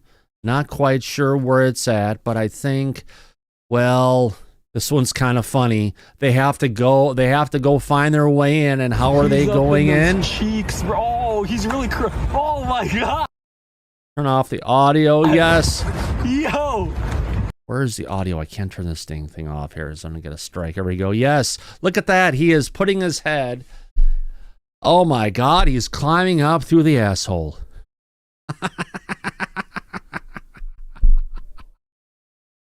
Andy, you're muted, my friend. Your hands up. I've just got to say, that's really, really hit the pure 8-year-old child in my head. I'm sorry, I'm crying here with laughter. Yep. Amazing footage coming to us from wherever this is. We know it's in the United States because there's a United Rentals thing that's there to, again, we gotta be serious about not being serious here at Disclosure tonight, right, Andy? You're muted still, my friend. You're still muted. I'm sorry, mate. I can't speak at the moment. You've really touched a... Well, that's okay. You don't need to mute yourself. It's great humor. Yeah, someone's saying in the audience, no, that's funny. Only in the United States. Yes. They stole the statue from the Nevada Desert Festival. Yeah, Burning Man. Obviously, oh, God, I got to bring some of these messages up because I got to love our audience because they'll bring things up. We get to the bottom of this and Andy's going to laugh even more. What a shitty job coming to us from Brian Pemble. Someone else is saying, let me move this up here so I can see this stuff. Okay, we get to it. All right, now that's funny. Only in the United States. Someone has a head up their ass. Yes. All right, last time I put my head in a woman's butt, I got a restraining order. Obviously, lube is required. Thank you, Lunatic, for that matter. All right, hazard pay for that man. There you go. I guess it's in California. Kelly Broad says, where is Avi Lube when you need him? Truth Seeker. Hilarious is saying yes. Tet says, he's in deep shit.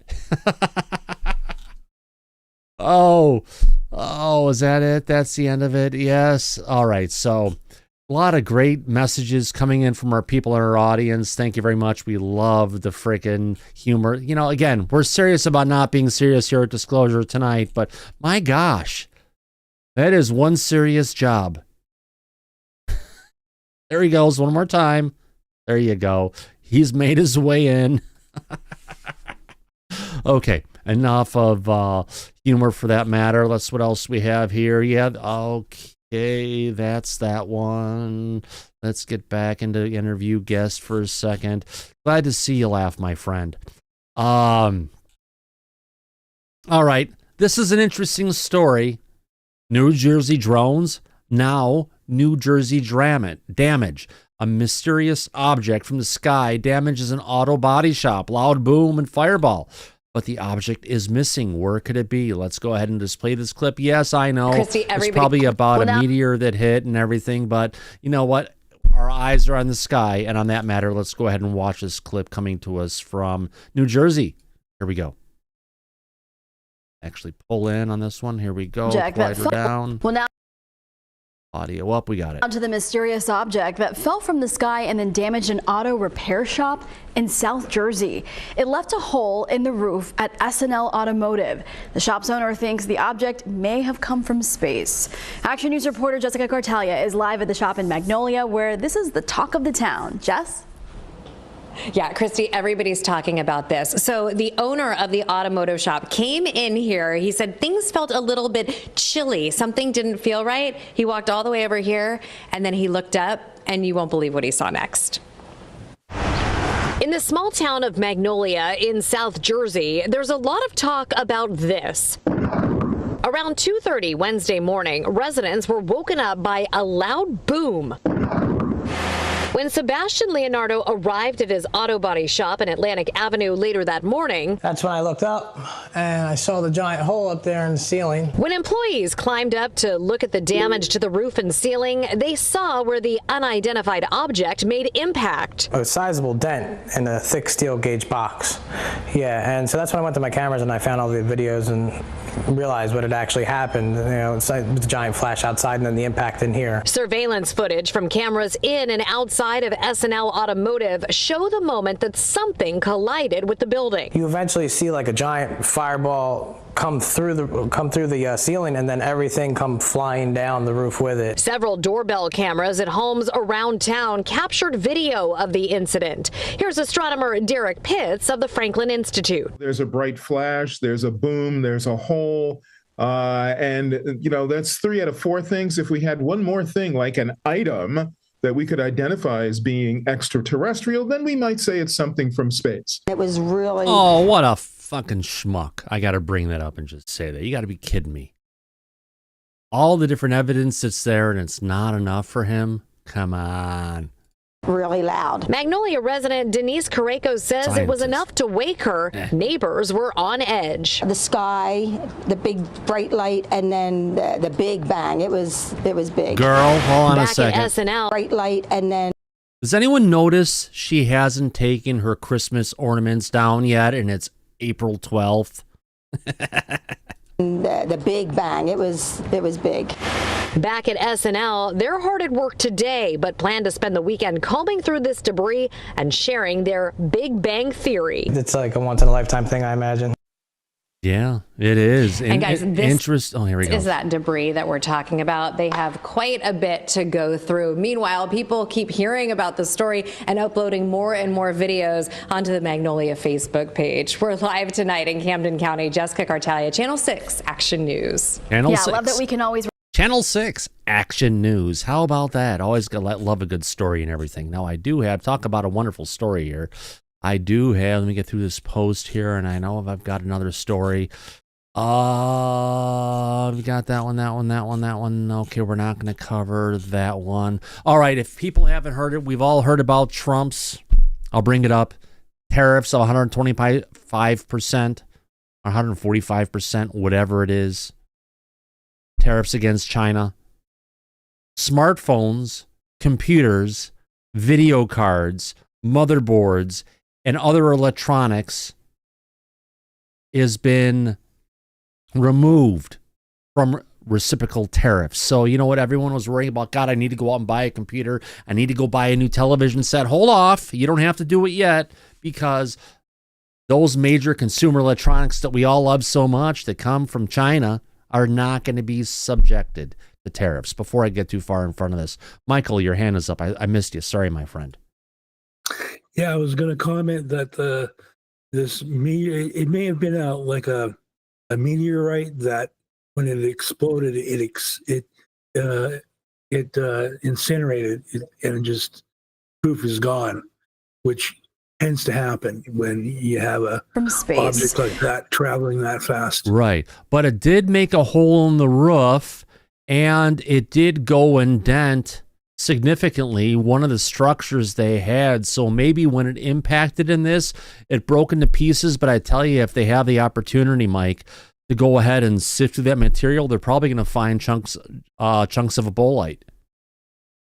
Yeah, they might. Yeah, they got a lot of garbage to go through there. Yeah, and they're not experts, so they should probably bring someone in who knows what they're looking for, right? Yeah. Well, hopefully they should be able to pick out the debris and everything else that's in that area. And if they can bring out an expert or just get all that stuff together, go through it a piece at a time, and it'd be interesting to see what they can possibly find, to say the least. Yeah, and the update, I think, is the tariffs on China are 145.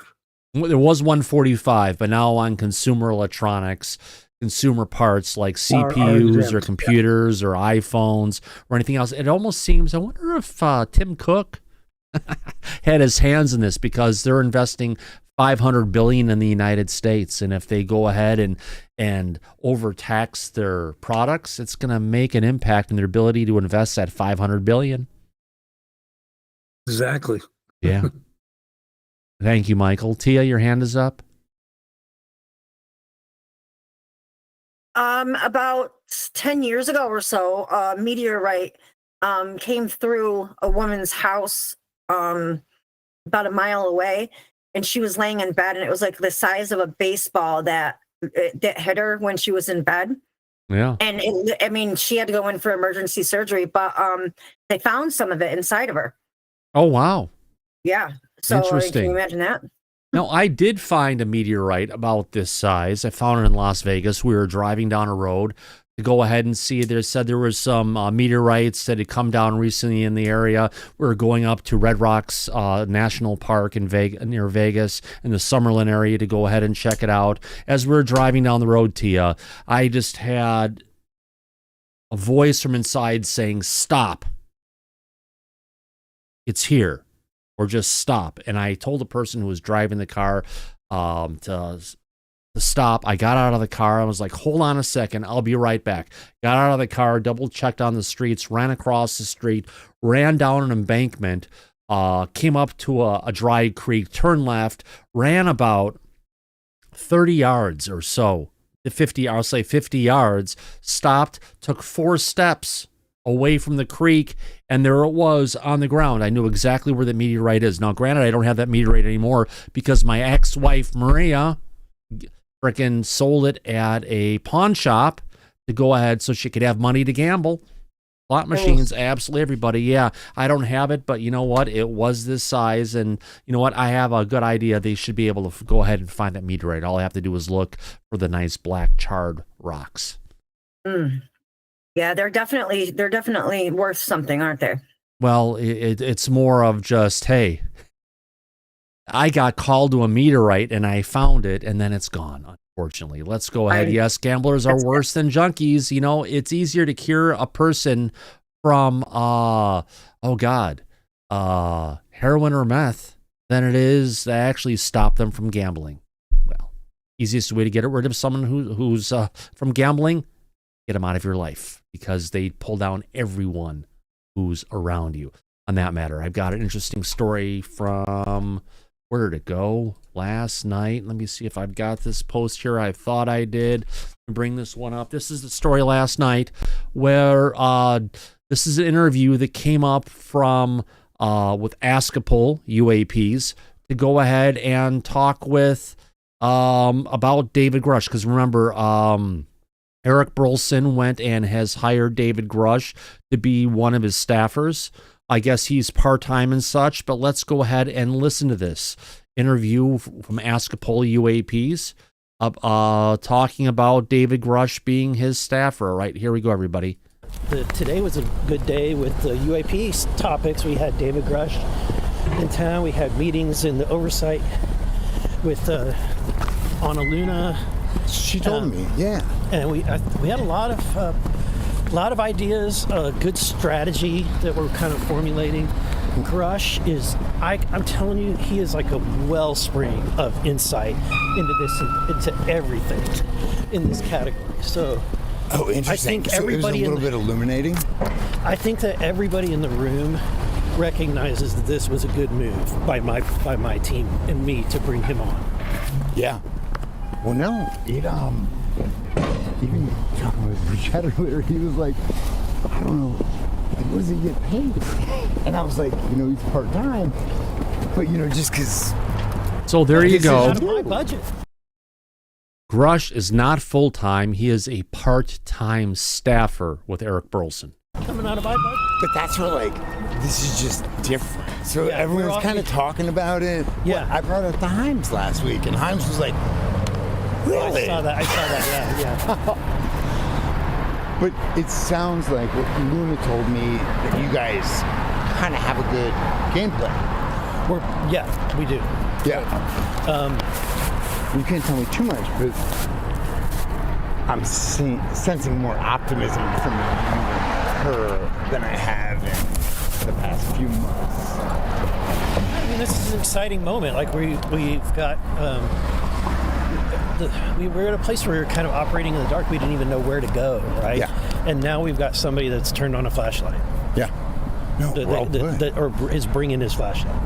And this is kind of technically his first week, because last week was onboarding him. Yeah. So this is kind of his first week. Yeah. He had a lot of meetings this week with the administration.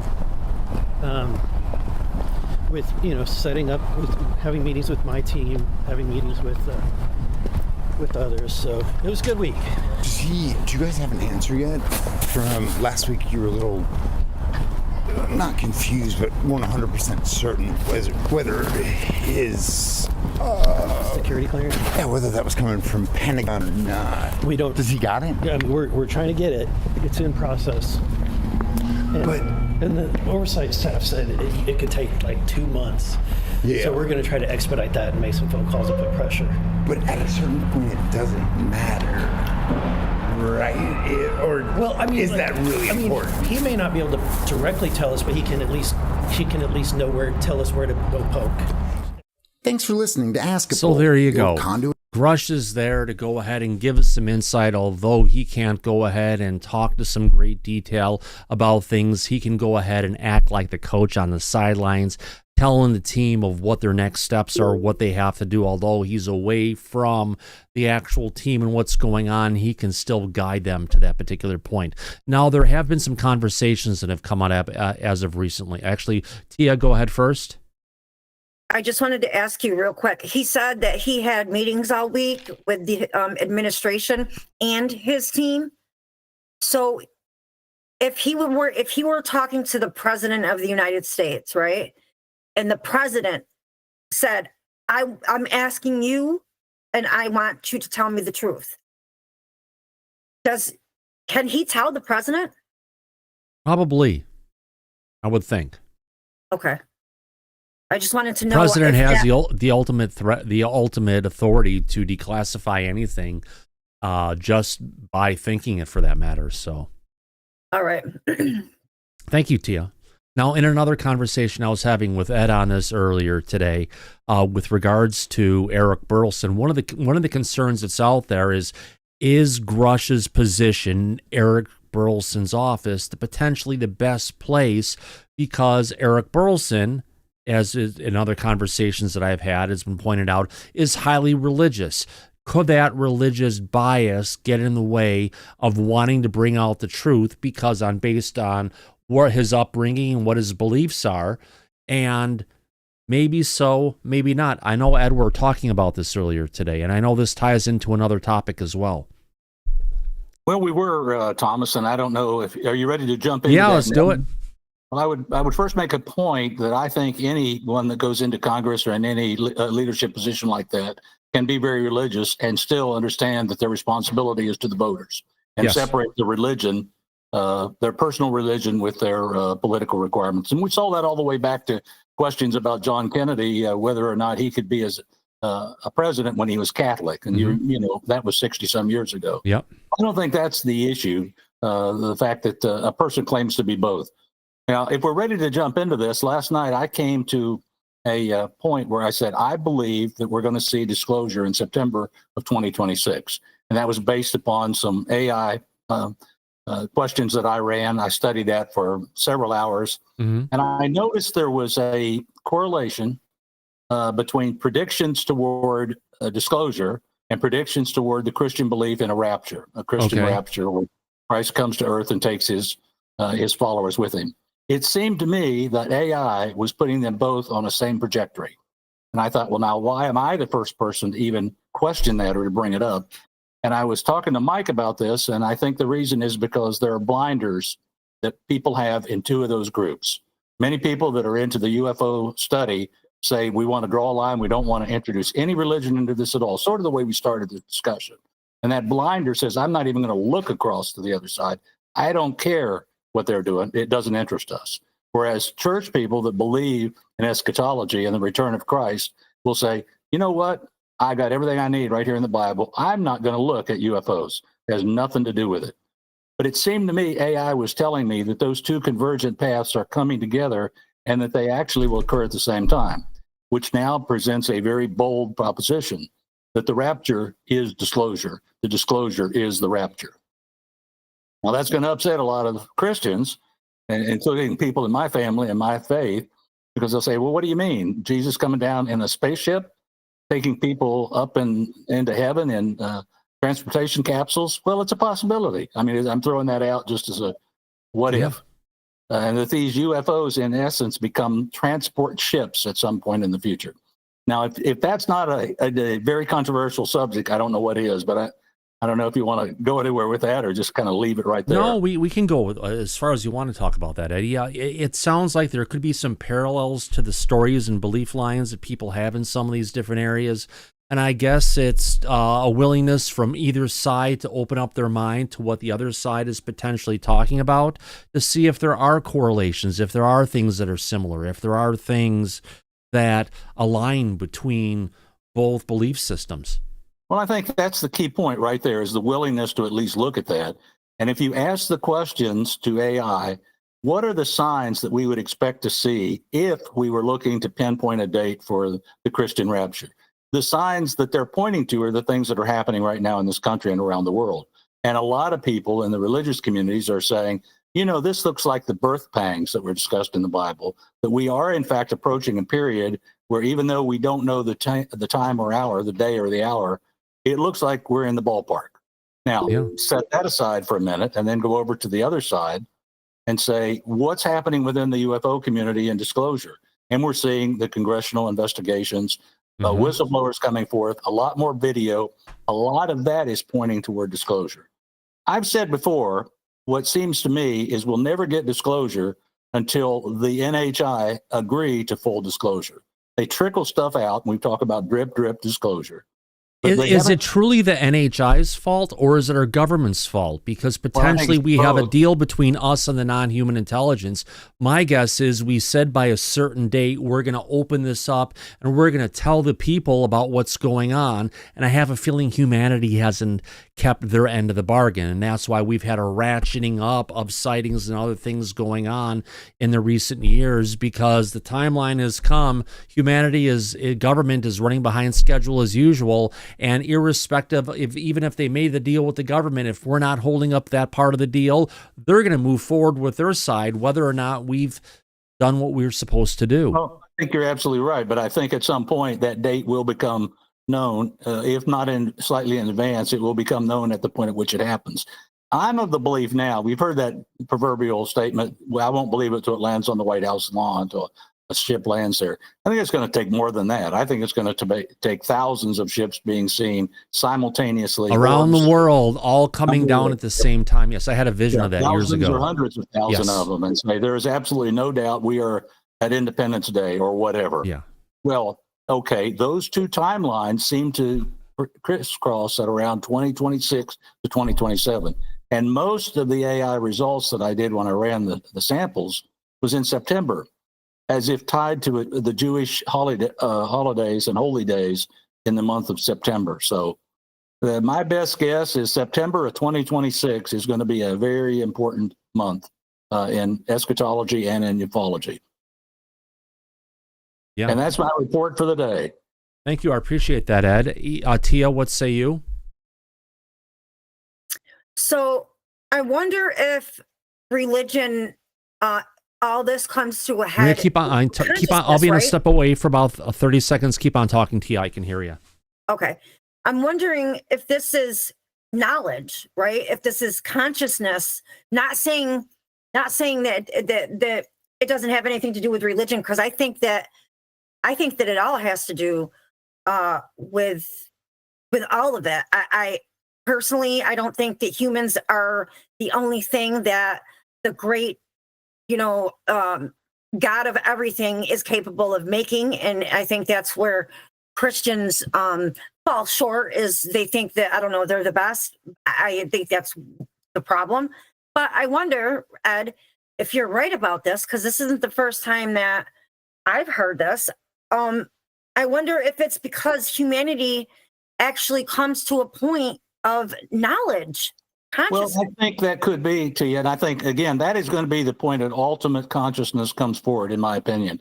But the question you asked poses this problem or this concern. People that are into ufology and are looking at this strictly from scientific terms or whatever will say, well, maybe we were planted here by an intelligence that was experimenting with us. The experiment's going bad. They don't like the direction it's going. They're going to pull the plug on it.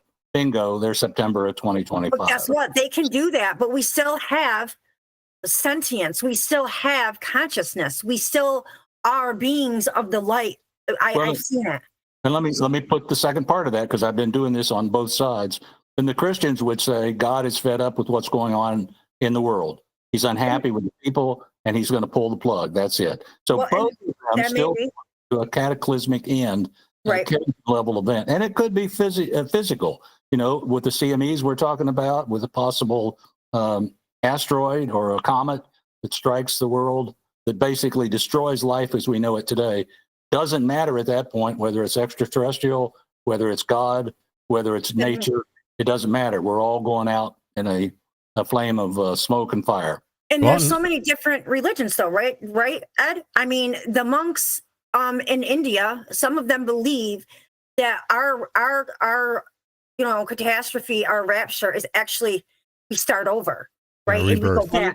It could be. Now, I've also said this to you. I don't know if you've heard me mention this before.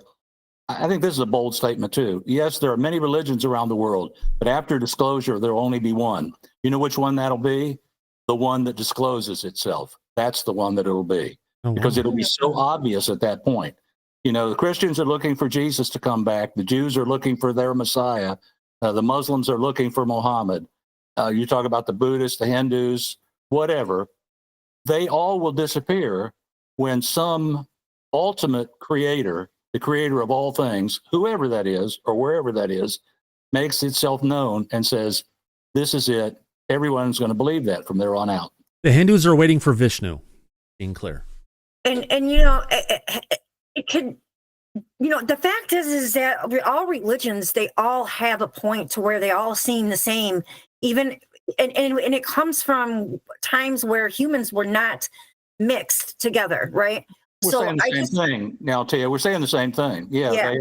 They all have derived their individual religions slightly different based upon an original idea that's got diverted and diluted over the years. That's right. And the creator makes himself known, itself, herself, known to everybody. There will be one religion, and that'll be the one that is revealed, and that will be the ultimate disclosure. Consciousness. I can't. Well, I don't want to say I know anything, because I don't. But I think that consciousness in itself is religion. Yep, consciousness is. Well, spirituality is consciousness, and they always take spirituality and tie it into a specific religion. Let's just say consciousness, it's something that's inherent with humanity. Spirituality is in what's inherent with humanity, and out of that, it's not tied to any specific religion that tries to claim it for their own, but it's something that's just inherent with those who colonized this planet years ago, hundreds of thousands of years ago, and created humanity. So I just want to say this one thing that just popped in my head, because it just literally popped in my head really strong. You know that symbol for I don't know if it's medicine. You know that symbol. The one that looks like DNA. The one that looks like helical DNA. Yeah. Yeah. Or the snake. With it like a sword, looks like a sword with a snake wrapped around it. Yep. Yeah, it just popped in my head like really strong. Interesting. Yeah. Well, you have to admit, Thomas, we've got a hot one on this topic. I think it would be interesting if we could convince the audience to do their own research, to go to AI, be it Grok or ChatGPT, and start asking those questions and see if we can get some other inputs. Or even DeepSeek or other AI platforms that are out there. It'd be interesting to see where it all comes from. Yeah, get them to talk to each other. That would be neat. Yes. Well, they can't. Right now, they can't do that. AIs are set up to where they're independent of each other. So Grok, which is an XAI component, one of Musk's companies, cannot talk to ChatGPT. But a human can act as an intermediary. You are absolutely right. Yeah. Absolutely. If we can, we got two last hands up for today's show, Alice and then Sergeant Daniel. Alice? Yeah, Ed, this is going to you. There was a lecture given in 1960 in Denver, Colorado. This is from the FBI.gov. And it says a major part of his lecture was devoted to explaining the occurrences in the Bible as they related to the space people. He said that the only mention of God in the Bible is in the beginning when the universe was being made. He said that after that, all references are to out of the sky or out of heaven. He said that this is due to the fact that man, who are space people, was made by God, and that in the beginning of the world, the space people came to the earth and left animals here. These were the prehistoric mammals which existed in the past. However, the polar tilt occurred and they were demolished. And he said the second time they came would have been what was called Noah's Ark. But there were a lot more cycles that happened between. The polar tilt, Yeah, but there have been a ton of cycles of life and destruction and life of destruction of life and destruction of cataclysms that happen to our planet on a regular basis. So It seems to be a certain period of that, isn't it? Like every 400,000 or 500,000 years. no, basically we have major disturbances that happen on this planet every 12,500 and 25,000 years. And we are at the 25,000 year mark, which means we've got something big coming our way. And guess what? We're already behind schedule. So expect it any day soon. Yeah, I said the other day, let's keep watching that sun. You know, you're looking at loving the Aurora Borealis, but I'm saying that sun is spitting out some stuff now that we might not want to take. Well, the biggest issue we have, the sun is spitting out a bunch of different things. We are in solar maximum at this point in time, but the weakening of the magnetosphere, a magnetic shield around the planet, is causing solar storms that should be a lot less to be a lot more because of the condition of our magnetic shield at this point. Yep, you're exactly right. Yes. Sergeant Daniel, your hand is up. Yeah, as far as religions go, they've been, their whole point to their whole existence is to answer all the questions of man's fear of death. And no, their major effort is to control humanity. Right. Well, that's how they do it. They have the answers. But when you have a lot of the religions, it's you can't even question. That the world is only 5,000 or 6,000, 7,000, 8,000 years old. That would be, coming from the Christian religion, that would be blasphemy. Right, it'd be a sin, but it's very clear that that's completely wrong. So But also you have to look at, the rapture's been happening every year since the Bible was written. It's the end of times. It's the end of times. Every year, right? When the Jews all got killed, that was the end of the world for them. That was a rapture for all them. And then Y2K, that was it for us. And, we got to look at how far we've come in only 100 years, 150 years. 200 years ago, right down the road from me, they were burning people at the stake. You're a witch. You're a witch. Right, and all in the name of God. So, I don't think that any kind of advanced civilizations or knowledge or knowing or God or source, I don't think that they're paying much attention to us. I really don't. Because I think we're just an afterthought. But I do think they had a hand in putting us here, and probably an advanced civilization had a hand in putting us there. Probably not God, probably not source or anything. But I think that the problem is all the crazy people that that are in the world. They're going to listen to these people and think they're God, and what they're going to say goes, and churches are going to fail, and cats and dogs will start sleeping with each other. It's the end of reality as we know it. Right. Well, if you have someone who can, who looks like an angel or is 10 feet tall or whatever they think they are, people are going to look up to them, literally. Let me jump back in here, Thomas. I got to kind of defend my position here from earlier. It really doesn't matter how we began as far as this discussion goes. It really only matters how we end. And you can sit there and deny, anyone, I'm not picking on you, Daniel, anyone could deny, well, it's not going to happen because it's been talked about for thousands of years. But when that asteroid finally does hit and everyone does die, it's impossible to walk away from it and say, well, I guess I was wrong this time. Well, there's what do they say? There's as many stars in the world as there are grains of sand in the ocean. What makes us so important, to that, to that whole scheme of things? What we all think we're the one, we're the God's watching over us and everything else. How, we're pretty insignificant in the whole scheme of things. So that's right. You're right. And that's because of that reason is why we all have a soul. And you're right. We are not it or the one or better than. And that is the whole point. When we die, we go somewhere, right? But we may go somewhere temporarily, and then we may come back. You never know. That's right. But that might be the fourth dimension or the fifth dimension, or we are not significant. That's why we are. Look at our lives. That's why we suffer the way we do. So to say that there isn't anything is I just don't know how that would life itself. When the sperm gets to an egg and it goes in, there's light. I mean, they can tell you the chemical, but they can't tell you how or why. So there's just too many things. And it is because we're insignificant for that reason. Oh, we're very significant, and we're in overtime. Phase Will, your hand is up, my friend. Yeah, I was going to say good show, Thomas. Just want to say good show. God might be an alien, might not. Who knows? I don't know. Yeah. But yeah, great show today. Appreciate it. Appreciate you going ahead and reeling us back in on that note. I want to go ahead and thank everybody for your wonderful super chats today. It's been one heck of a great way to spend a Saturday afternoon here in the Pacific Northwest. Hey, it's 51 and sunny, and the squirrels and birds are having at it, my friends.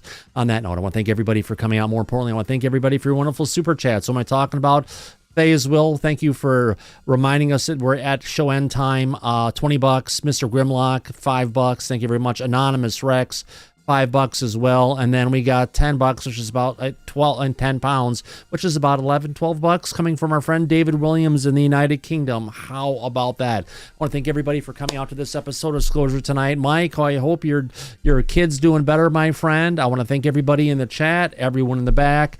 Let me go ahead and thank everybody in the back for this matter for coming out today and helping out in a way that when Mike isn't here. Alice, thank you for being here.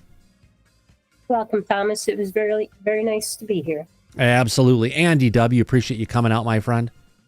What a great show again, and a great chat from everybody, and thanks for a great evening. Absolutely. Also want to thank Ed Brown. Thanks for coming out, Ed. Been a great show, Thomas. I've really enjoyed it, and everyone keep looking up because they're up there and they're showing themselves. Yeah. Laura Campbell, thanks for coming out. It's been a good show. Maybe next time we'll talk more about the brain and clairvoyant powers. Yeah, sorry, I forgot about that, my friend. Let's do that on Monday. It sounds great. I'll be ready. I'll set it up for Monday. Absolutely. Also want to thank Phase Will. Thank you for being here, my friend. Great show. Awesome show. Proud of you. Thank you.